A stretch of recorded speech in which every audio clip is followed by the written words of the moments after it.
Hello, this is Rael. And Hathor Sekhmet, L. All right, and today we got a couple of words and some thoughts that we want to speak about, and I know that we can be quite vocal for some of the people who know us and some of the things that we talk about so boldly. But the reason why we do this is because it's to display a truth that we feel within ourselves that is something deeply embedded within us, and when we are truly within our true essence is when we are speaking from the truest and the depths of our soul. If you made it there, because I think a lot of people haven't truly dug that deep or fallen that deeply within their own self to really discover that pure um, essence within themselves. But we speak from that point of expression to really hope that people will feel us. So we're talking about being authentic, and not only are we talking about being authentic, we're talking about family and structure and the children and just how the household goes.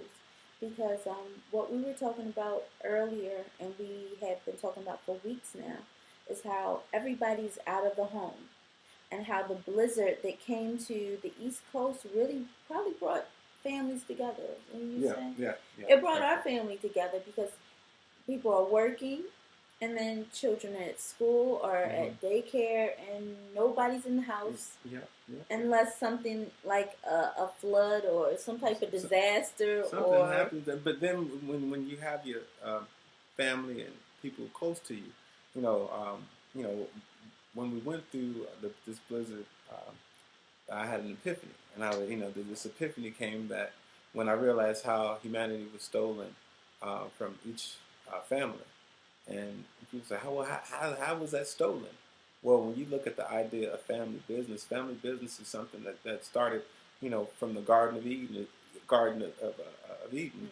And this is all about trees, meaning that each seed bears its own some fruit. fruit.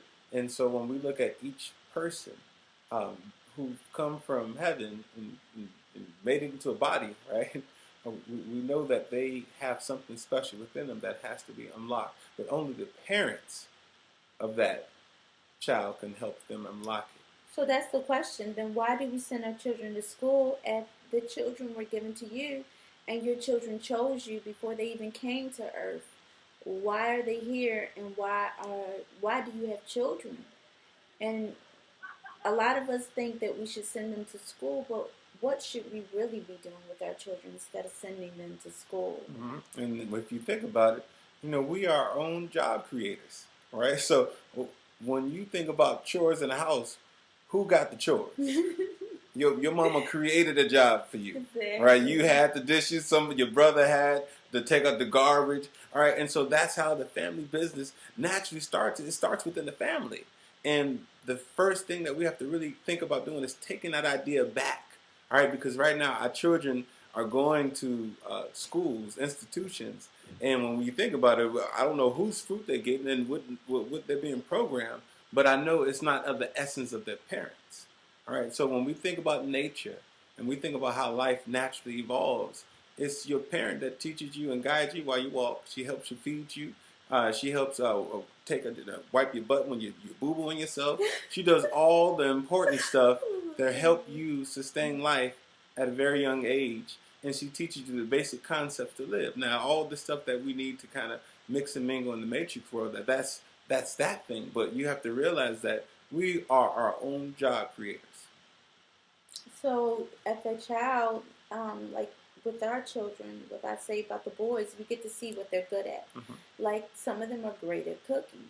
So you start teaching and cultivating that with them. Mm-hmm. If someone likes to cook, you keep having them cook and learn Mm-hmm. different things. So they start cooking for the family. Mm-hmm. I know that Sky, he loves to cook, and then our oldest Mm-hmm. Josiah, he likes to cook as well. So we give them chances to make their own food or even make food for the little ones. And then also, my son Prophecy and Perez, they like to make pictures. They like to do art. Mm-hmm. So we work with them with their art skills. And it just goes from there. It's knowing what talents your children have and help them cultivate them and make them into a true Cultivate them. their talent into a career. Into a career that sustains the family, right? Everyone has their own special gift, and depending on if you're going to be helping raising the immediate family or the human race, the bigger family, that's all depending on what heaven created for you on earth. All right, but the first thing that we have to do is understand that we have to take back our families first.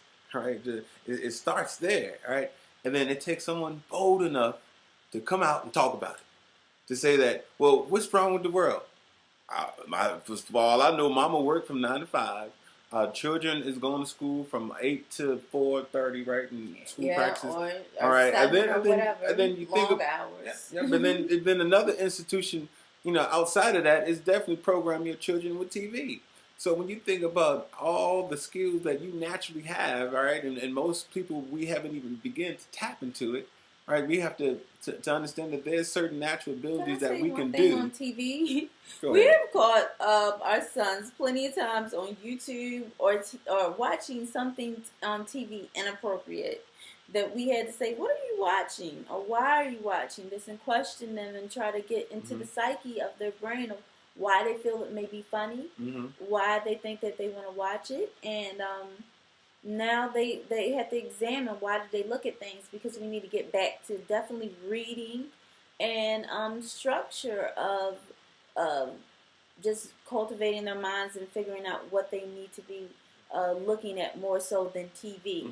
So that's why sometimes for a while we didn't even have cable, because how they do with TV and how it controls a child's mind to look at things that possibly shouldn't even be getting into their psyche, into their mind. And that's what we have to understand, is that this world is controlling our imagination, right? Our ability to dream for ourselves, right? When they have a world built out there, most people dream to be athletes. I was one, yes, until I woke up.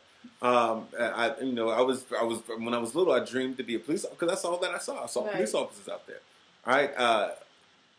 What we have to do is sometimes you got to turn up the lights. Let God show up.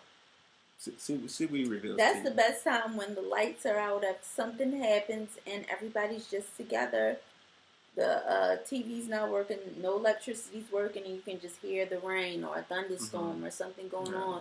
People are sitting in the house with candles and getting back to knowing each other and talking to each other, where there's not the child on the cell phone. I'm guilty for that. But, parents being parents and being with the kids and playing games, playing charades and getting into each other's mind and asking each other, how was your day today?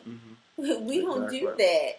On the shows Leave It to Beaver, they would sit at the table, Chuck, such and such, how was your day today? And then they would ask, and everybody would say, and then they would find out what was the problem at school. They would find out if somebody was being bullied or anything like that. That doesn't happen today. And now when we think about this development of children, now when we look at how the world is, when we look at the result of what's been created now, we got something to look at, right? We got some pretty smart people out there who develop some pretty cool stuff, right? But where's the emotional intelligence? All right. So now we look that we grew quicker than our heart could expand, right? Our head got bigger than this could keep up with it, all right? Because this didn't have enough emotional depth to be able to utilize this at a greater capacity, and that's where everyone could be incorporated in one small idea, which can be shared by many. Let's think about, what were you saying about Bill Cosby? Because I remember you talking about how Bill Cosby was the father of TV, especially to black people, and how Claire Huxtable was the mother of TV, and they were like a prototype of how archetype, definitely. how the family structure for black people had changed on TV. It was no longer really comedy, but it was a true sense of family on Cosby. And then to see how they broke it down, that Cosby was doing stuff to all these women. And I think was around the time that he was trying to get his own network. I think network on TV, which was probably the problem of why that all happened to Cosby. Yep. And that's what's going to happen, is anyone who tries to rise up, there's always someone who's trying to undercut you. Right. And I definitely understood that, and I'm glad I kind of went under the radar, and now I'm happy to be here at a point where we can talk about some of these real concepts. Bill Cosby, yes, he was the father figure of black men. All right, and so if you really want to destroy a race, we already know that you don't just start with the man, you start with the image. Right. All right, and so when we see a person like Bill Cosby being ridiculed and accused of many things that I don't know, and my whole thing is if I wasn't there, I don't know. I don't know what they did. Right. You know, it's not my game.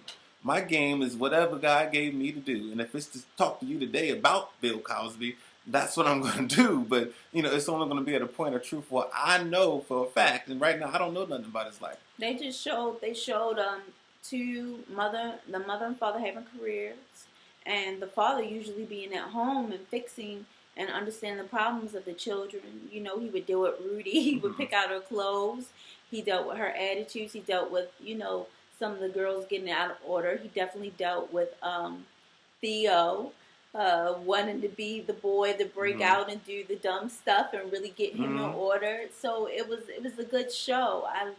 I used to watch Cosby and say, I want my husband to be like that. I want a life like that. And I used to fantasize about having the Huxtable type family because you see a lot of dysfunctional families, and you could watch Cosby and see a functional family that the kids did dumb stuff, but the parents just loved them to death and found ways to really deal with them instead of putting them down, but getting them to think and still allowing them to be individuals.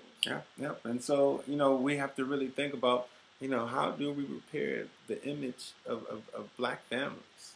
How do we do that? Where do we even start to begin? Well, I'm going to tell you where to start. It's with the school systems. It's with realizing that they have a pipeline to send young black men to jail. So if you know this, right, why do you still participate in this game? I quit. Exactly. They test your children in 3rd grade, and then they figure out how many beds and more prisons they need to make by testing your children at 3rd grade. So they know by 3rd grade if your child is going to be a criminal just by the tests that they take. And usually those tests are not in the favor of black children, especially black males. So it's sad that we actually give them a chance. When I went up to my children's school, I seen them having them walk in lines. And if a child went to go get something to drink, they were punished. I remember a white man, he was a teacher. He actually found out he was a substitute teacher. He said to the boy, "You're out of line. You're not allowed to get something to drink."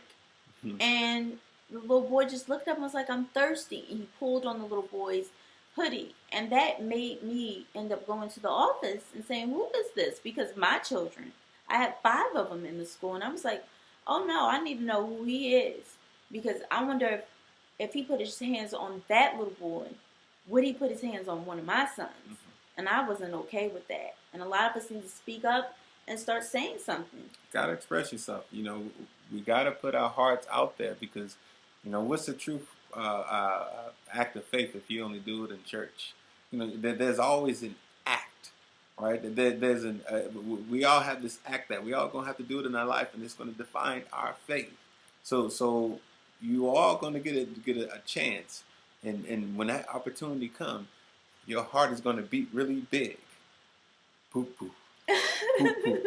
All right. And when that happens, all right, know that you must act in right accordance.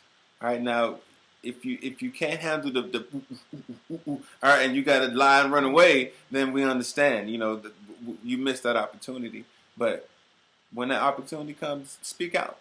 All right. That's your acupuncture. That's have a voice. Right. It comes out, and you can express yourself before you get used to it. Many people don't speak from passion. Many people don't speak from their heart, and that's where I speak my best is from my heart, and knowing that I want the best for our people and I want the best for our families.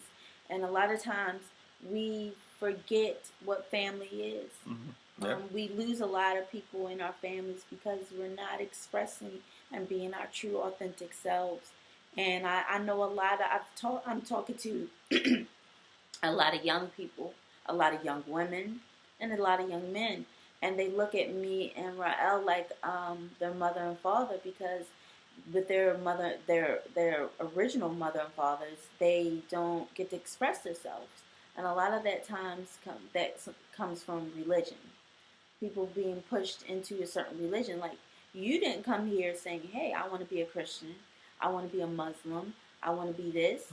I want to be, say, a 7-day Adventist. I want to be whatever." You came here just choosing your parents, but not knowing exactly what lessons you're going to get, because I don't know, when you come here, you just forget and you have to remember everything.